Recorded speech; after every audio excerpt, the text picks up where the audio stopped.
Boa noite! Como é que vocês estão? Hoje na nossa aula nós vamos aprender um pouco sobre a psicanálise, uma importante escola e uma das mais conhecidas acerca da psicologia. Afinal, muito do senso comum acerca da nossa ciência está baseado, sim, na psicanálise. Então vamos lá?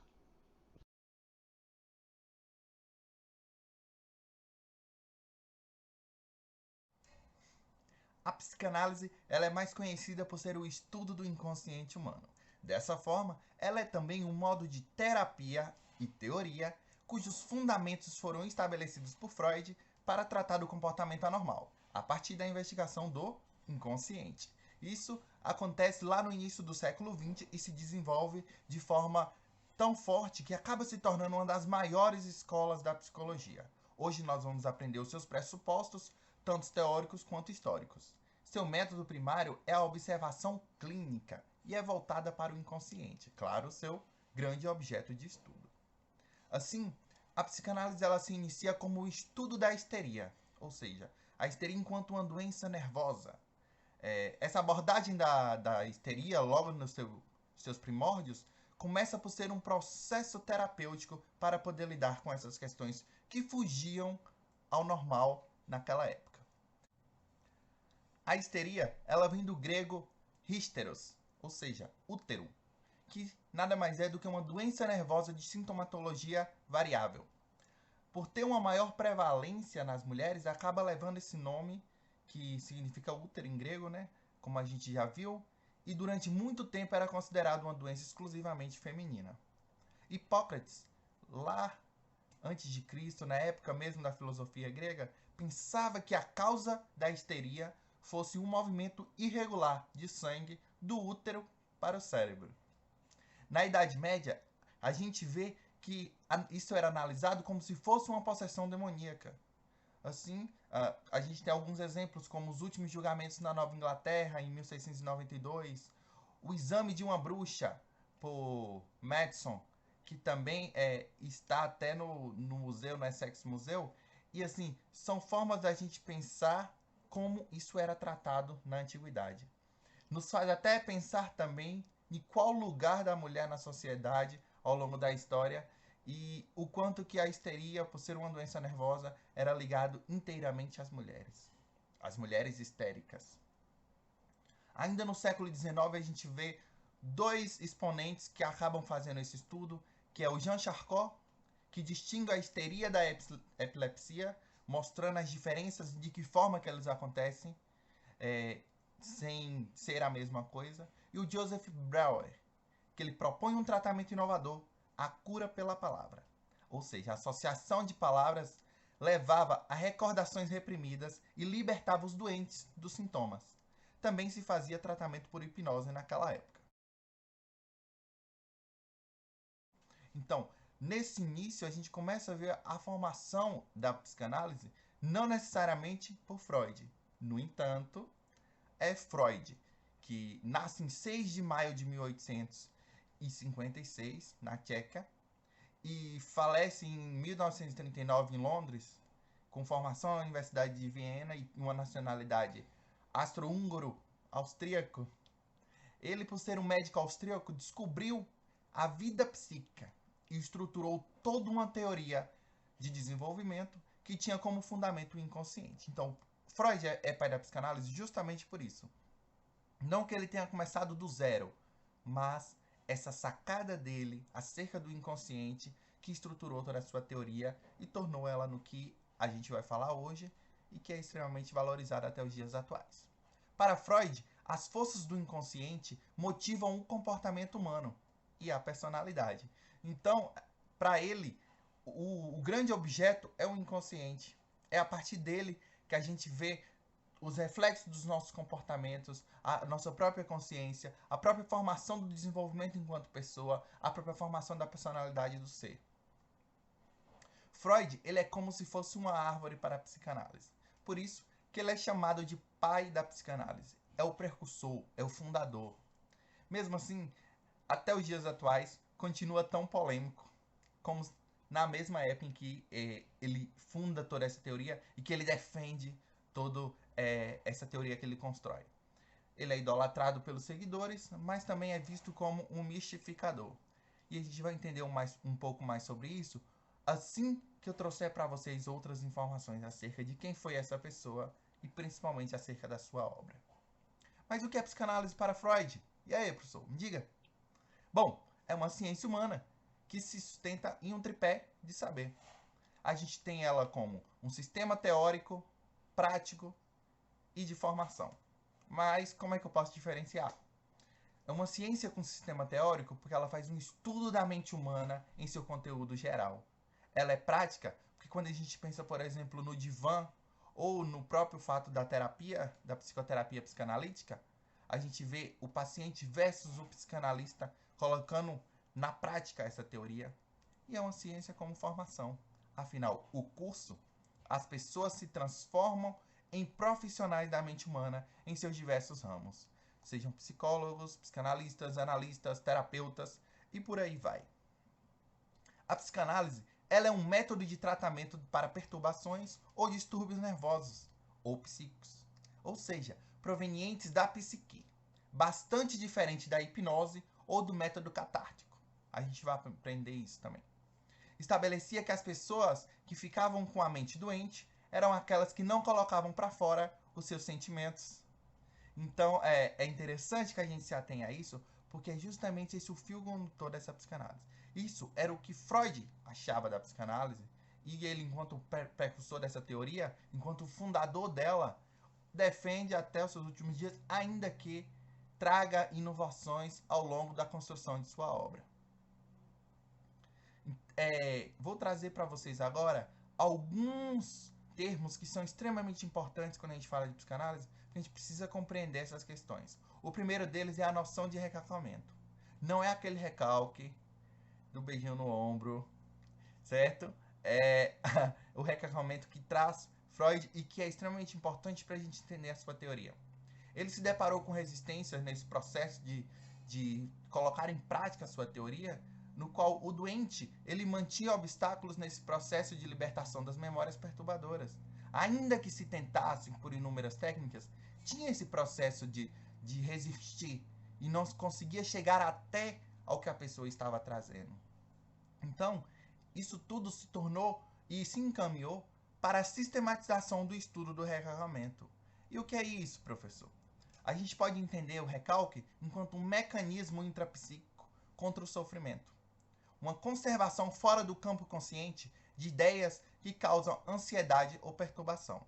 E de que forma que esse recalque vai ocorrer? Por exemplo, se ele é um mecanismo contra o sofrimento, ele é um mecanismo de defesa. A partir do momento que eu passo por algum trauma ou por algo que vá me mobilizar de uma forma que vá me levar a um sofrimento extremo, inconscientemente a gente pode estar recalcando, ou seja, guardando aquilo ali, reprimindo, de uma forma que a gente não tem acesso consciente àquilo e aquilo não nos faça sofrer. Embora inconscientes, os elementos recalcados influenciam a pessoa e manifestam de forma disfarçada os seus sonhos, atos falhos ou lapsos de linguagem. Mas ato falho? Lapsos de linguagem? Do que esse professor está falando? Bom, ato falho é outra coisa importante para a psicanálise. Ele, na verdade, é visto como um erro na fala. Mas como assim, professor?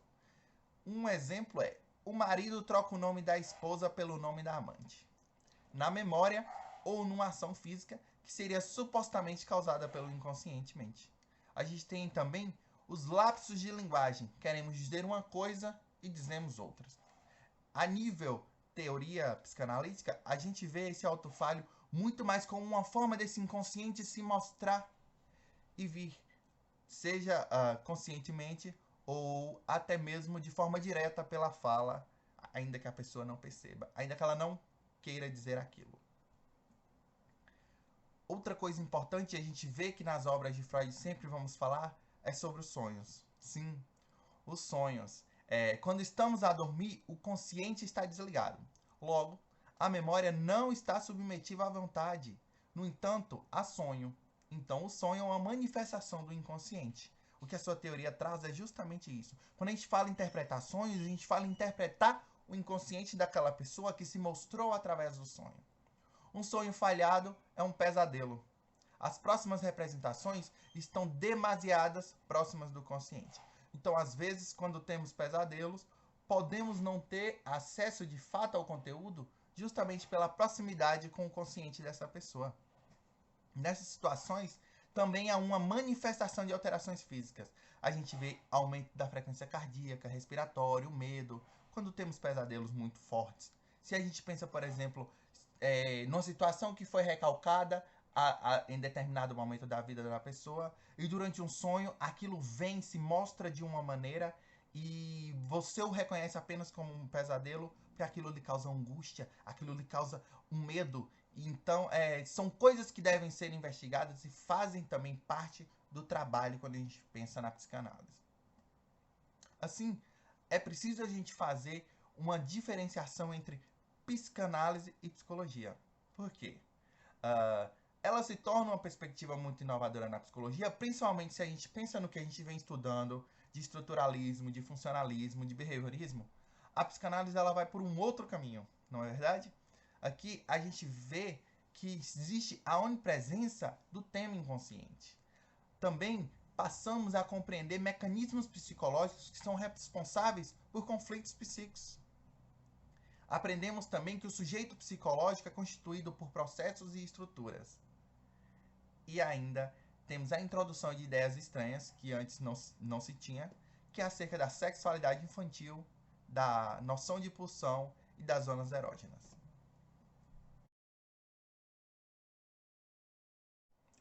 Um dos principais marcos que a teoria construída por Freud em psicanálise é justamente a estruturação da vida psíquica que ele constrói. Então, ele divide essa vida psíquica em três: inconsciente, pré-consciente e consciente. Mas o que é que cada uma delas quer dizer, professor? O inconsciente, ele exprime um conjunto de conteúdos não presentes no campo atual da consciência. Lá, nós temos material recalcado e desconhecido. Ele possui leis próprias de funcionamento. Não existe passado e presente, condensação, deslocamento. É literalmente um espaço no qual estão inúmeras de questões que são próprias de cada sujeito e não necessariamente a gente pode ter consciência dela ou principalmente conhecimento acerca do que consta nesse inconsciente. Existe o pré-consciente. Refere-se ao sistema de onde permanecem aqueles conteúdos acessíveis à consciência. É aquilo que não está na consciência neste momento, mas que no momento seguinte pode estar. A gente pode pensar nas memórias, nas lembranças, que por constarem no pré-consciente, a gente pode puxá-las para o consciente. E consciente é o sistema do aparelho psíquico que recebe ao mesmo tempo as informações do mundo externo e interno. Na consciência, a gente destaca o fenômeno da percepção. Vocês lembram que a gente já estudou um pouco sobre percepção? Pois é no consciente que essa percepção ocorre, justamente porque ela faz essa ligação do exterior com o interior. Numa segunda tópica acerca da psicanálise, aquela lá é o primeiro grande marco a essa divisão. Posteriormente, tem um segundo marco que é extremamente importante da gente falar, que é justamente a divisão do aparelho psíquico que Freud nos dá, no qual ele traz o id, o ego e o superego. O id é uma instância pulsional inconsciente e responsável pelos processos primários, pelos impulsos inatos e desejos recalcados. Aqui a gente vê o id como o inconsciente. Vocês lembram que a gente aprendeu agora há pouco o que é o inconsciente? Então, já o ego é uma instância que faz contato com a realidade por ser governado pela consciência. E o superego é a internalização do sistema de normas e valores morais aprendidos. Então, o nosso eu, ele é formado justamente pela confluência dessas três partes que formam esse aparelho psíquico. A gente tem o id, o superego e a realidade, que é o nosso ego. Então, a nossa formação enquanto ser se dá a partir de como esses três se unem. E não apenas se unem, mas se influenciam. A gente vê aqui uma instância pulsional que é inconsciente no id. Vemos também as questões que o superego por vezes barra tantas questões do id quanto as questões da realidade, por ter os seus valores morais e normas que a gente aprende ao longo da nossa vida. E a gente vê o ego, que é a maneira como essa realidade que a gente vive é apreendida, né? Diante disso, diante dessas duas tópicas que eu trouxe para vocês, e a gente aprende essa divisão tanto da vida psíquica quanto do aparelho psíquico, algo extremamente importante da teoria dele, e que é utilizado até hoje, quando a gente vai falar sobre o desenvolvimento humano, é acerca da sexualidade infantil. Tão polêmico como ele sempre foi, a descoberta da sexualidade infantil traz que a grande maioria dos pensamentos e desejos reprimidos referiam-se a conflitos de ordem sexual, localizados nos primeiros anos de vida dos sujeitos. Então, na vida infantil, estavam experiências de caráter traumático reprimidas, que se configuravam como a origem dos sintomas atuais, e confirmava-se dessa forma que as ocorrências desse período da vida deixam marcas profundas na estruturação da personalidade. Então a gente vê aqui a sexualidade como o centro da vida psíquica. Se durante a minha infância eu passei por experiências traumáticas que me levaram a determinado local, que me levaram a determinado nível de recalcamento e de repressão dos meus desejos, isso pode aparecer na minha vida adulta em forma de sintomas, em forma de doenças psíquicas. Então, o que ele afirma que é a existência de uma sexualidade infantil, algo que para a época e até os dias atuais se torna como algo chocante, por tirar a criança daquele local da inocência. Afirmar isso, trazer à consciência de todos essa noção de existência da sexualidade infantil, traz algumas descobertas extremamente interessantes e que a gente precisa falar aqui, que é: a função sexual existe desde o princípio da vida, logo após o nascimento e não só a partir da puberdade, como vinha se adotando anteriormente. Se a gente para pensar, vocês lembram o que é inconsciente? Que é justamente essa instância pulsional que ocorre por vezes de forma inata. Então ele traz que isso ocorre até mesmo durante a vida inicial desse sujeito, durante o seu pós-nascimento ali. Então o período de desenvolvimento da sexualidade é longo e complexo, até chegar na sexualidade adulta, onde as funções de reprodução e do prazer podem estar associadas tanto no homem quanto na mulher. A libido, ela é a energia dos instintos sexuais. Então, a libido é outra palavra extremamente importante quando a gente fala em psicanálise, porque a gente fala de uma pulsão, a gente fala de um ato libidinal que nos leva e que nos impulsiona a ter determinados comportamentos e atitudes ao longo da nossa vida. Assim, o desenvolvimento sexual proposto pela psicanálise está dividido em 4. A fase oral, fase anal, fálica, de latência. A primeira fase é a fase oral. É um período do desenvolvimento humano e de formação da personalidade do ser, no qual está voltado na maior parte para as necessidades e interesses da criança, que está concentrada na porção superior do trato digestivo, ou seja, na boca. Assim, os seus impulsos são satisfeitos, principalmente na área da boca, esôfago e estômago. Ou melhor, a libido está intimamente associada ao processo de alimentação.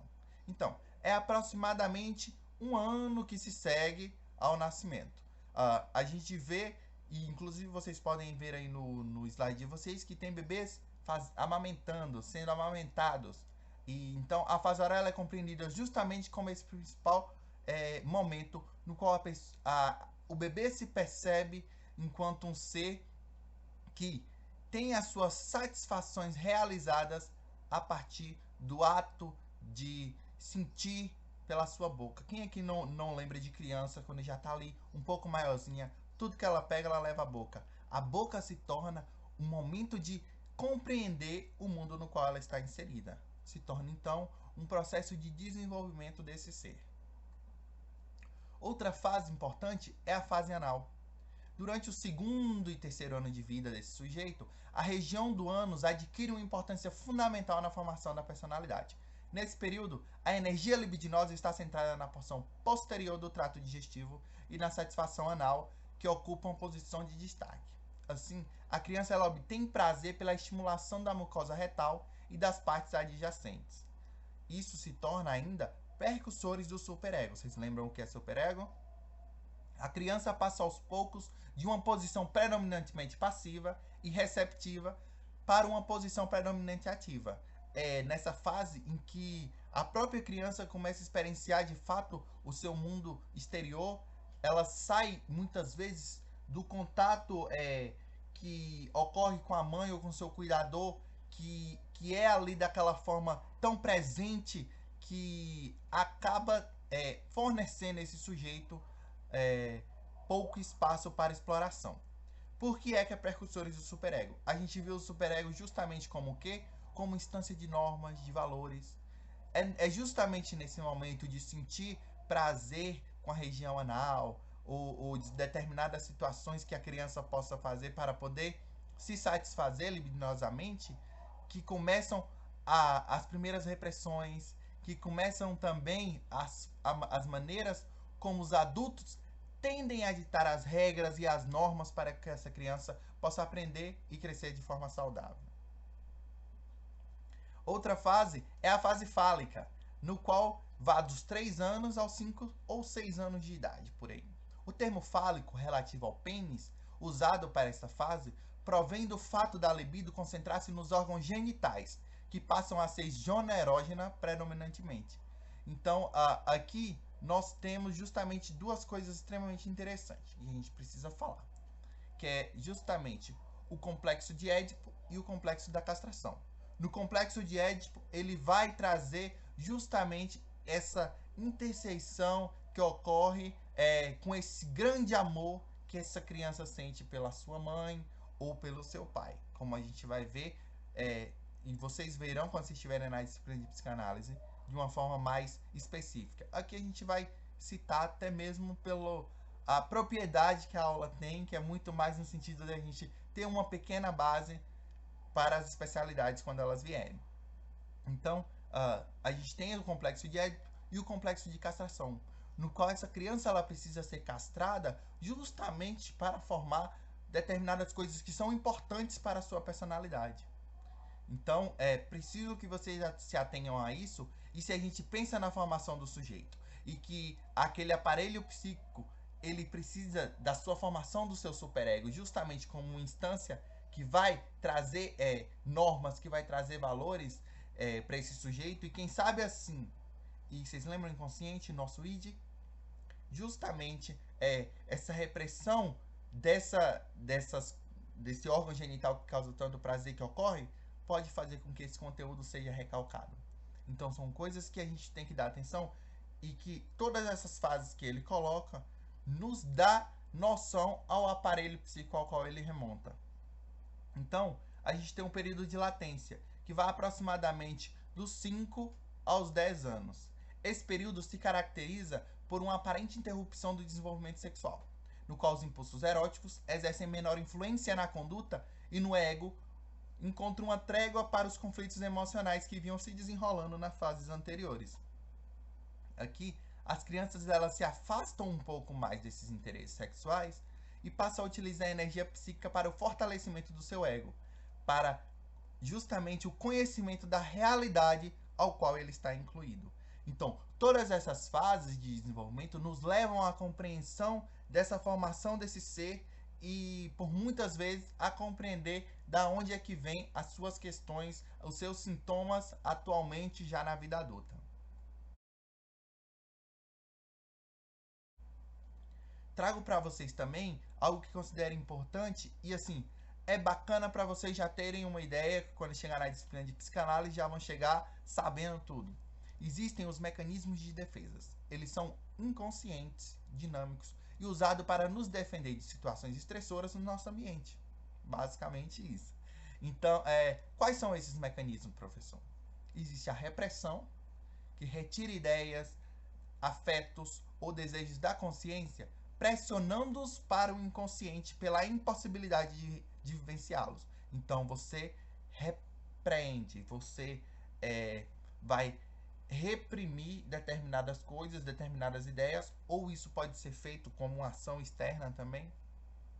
Nós temos a formação reativa, ou seja, a fixação de uma ideia ou sentimento na consciência que seja o oposto ao impulso inconsciente temido. Nós temos também a projeção, sentimentos da própria pessoa que são indesejáveis e, por isso, atribuídos a outras pessoas. Na regressão, nós temos o retorno à forma de gratificações típicas nas fases anteriores para fugir de conflitos que surgem em dado momento, como, por exemplo, agir como uma criança em determinados momentos. Racionalização. Substitui o verdadeiro motivo do comportamento por uma explicação razoável e segura que não é verdadeira. Nós temos também a negação. Recusa consciente para perceber e lidar com fatos perturbadores, pois sua percepção e capacidade de tomar decisões são alteradas. Temos o deslocamento, que é o redirecionamento de um impulso inconsciente para o outro. A anulação. Tentar cancelar uma experiência prévia que foi desagradável. E a introjeção, estreitamente relacionada com a identificação, pois a pessoa tenta resolver uma dificuldade emocional tomando características de outra pessoa. Isso é perigoso. E temos, por fim, a sublimação, quando a energia libidinal dos impulsos sexuais é direcionada à execução de ações socialmente aceitáveis. Você pode sublimar o desejo de comer algo assistindo um vídeo de alguém comendo aquele algo, por exemplo.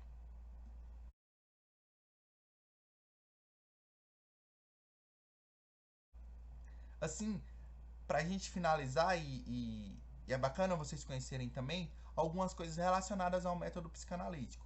Eu vou deixar claro aqui para vocês que nós estamos falando dessa psicanálise de Freud.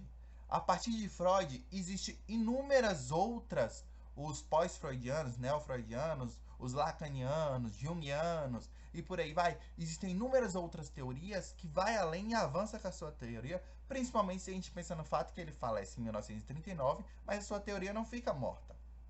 Então ela avança. Aqui nós estamos conhecendo a base da psicanálise. E a partir dela, muita coisa pode ter sido mudada ou apenas vai sendo readequada à nossa atual situação.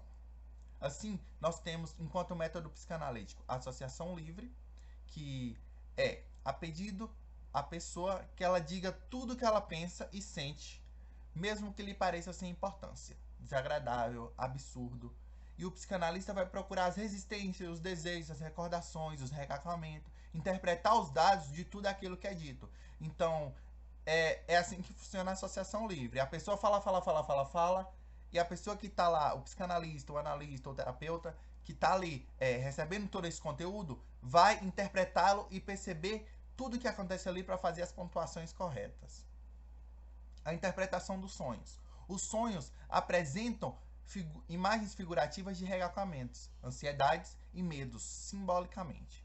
Depois de interpretados, vão permitir ao psicanalista qual a realidade está por detrás, o que significam. Então, é incentivado que a pessoa, que o paciente que procura um psicanalista, traga os seus sonhos, traga as coisas que lhe aconteceram, justamente para compreender como que isso ocorre, de onde é que isso vem e poder entender qual a realidade por trás daquele recalcamento, daquela ansiedade que aquele sonho traz. Outra coisa importante do método psicanalítico é a transferência, o transfert. É uma transferência inconsciente para a figura do psicanalista de sentimentos de ternura ou de hostilidade. Então, seja ele positivo ou negativo, que atualiza situações reprimidas e esquecidas de forma que o psicanalista possa detectar as razões do conflito inconsciente. E como é isso? Ou seja, uma transferência positiva, ela vai ser aquela que possibilita que o paciente entre num estado de confiança para com o psicanalista, que vai trazer justamente todas as questões necessárias para a compreensão do caso. E uma negativa acaba trazendo atos de hostilidade e, por vezes, pode findar o processo psicoterapêutico sem levar ele adiante. Assim, é um processo de catarse, descarga psíquica, restabelecendo a relação entre a emoção e o objeto que inicialmente a despertou. Então é preciso que haja essa transferência para que a análise ocorra. Outra coisa importante no método psicanalítico é o ato falho, que são a análise dos esquecimentos, lapsos e erros de linguagem, de leitura, de audição, porque se a gente viu lá anteriormente, se o ato falho ele vem enquanto um lapso que denota algo que está no seu inconsciente, é algo que deve ser analisado, é algo que deve ser pensado para poder descobrir qual a origem dessa situação, ou por que você falou aquilo ali, e dessa forma, quem sabe, poder se chegar mais adiante. Assim, a psicanálise ela se caracteriza enquanto a corrente da psicologia que busca o fundamento oculto dos comportamentos e dos processos mentais com o objetivo de descobrir e resolver conflitos intrapsíquicos geradores de sofrimento psíquico. Trata-se, ao mesmo tempo, de uma disciplina científica que visa descobrir e mapear as estruturas da psique e de um método terapêutico, assente numa relação profunda entre o psicanalista e o paciente. Então, aqui a gente vê a sua dupla característica. Se por vezes nós vimos escolas que estavam inteiramente ligadas ao meio acadêmico, ao meio laboratorial, aqui a gente vê uma teoria que está intimamente ligada ao fazer. Ainda que enquanto disciplina científica ela nos mostra a sua evolução, ela nos mostra o seu crescimento, é no seu fazer, é no seu método terapêutico que a gente vê a sua confluência, que a gente vê o quanto que ela pode contribuir na ajuda ao próximo. Uma das mais importantes descobertas de Freud é a de que há uma sexualidade infantil. O psiquismo humano forma-se a partir dos conflitos que desde o nascimento confrontam os instintos sexuais, a libido, e a realidade. Podemos dizer em termos psicanalíticos que nós somos resultado da história de nossa infância. Por isso que a gente sempre tem esse retorno à infância do sujeito quando se trata de um processo psicoterapêutico psicanalítico. Outra descoberta importante é a de que nossa mente consciente não controla todos os nossos comportamentos. Mesmo os nossos atos voluntários, resultantes de uma deliberação racional, elas estão dependentes de uma fonte motivacional inconsciente. Então, ainda que eu tenha consciência do que eu estou fazendo, por essa teoria, inconscientemente existem coisas que me levam e me motivam até aquele lugar. Eu espero que vocês tenham gostado da aula de hoje. A psicanálise é algo que me fascina muito e é uma teoria que embasa a minha prática enquanto profissional, e eu falo isso do lugar em que eu ocupo. Então, eu acho extremamente interessante todos os métodos que elas apresentam e é bacana a gente conhecer um pouco da sua história, justamente porque muito da psicanálise e que foi extremamente levado para o senso comum e faz com que a noção e a representação de psicologia seja justamente os seus métodos, sejam justamente a sua forma de compreensão do inconsciente, do consciente, da própria realidade psíquica do sujeito. A gente vê, quando você pergunta a uma pessoa que não é do meio, que é leiga, o que é psicologia, ela já pensa logo no divã. O divã veio de onde? Da psicanálise. Então, é bacana a gente entender essa disciplina científica, essa teoria que é extremamente forte e principalmente o seu método terapêutico, que é amplamente utilizado até os dias atuais. Nós vamos ficar por aqui e até a próxima. Obrigada pela atenção. Vamos nessa!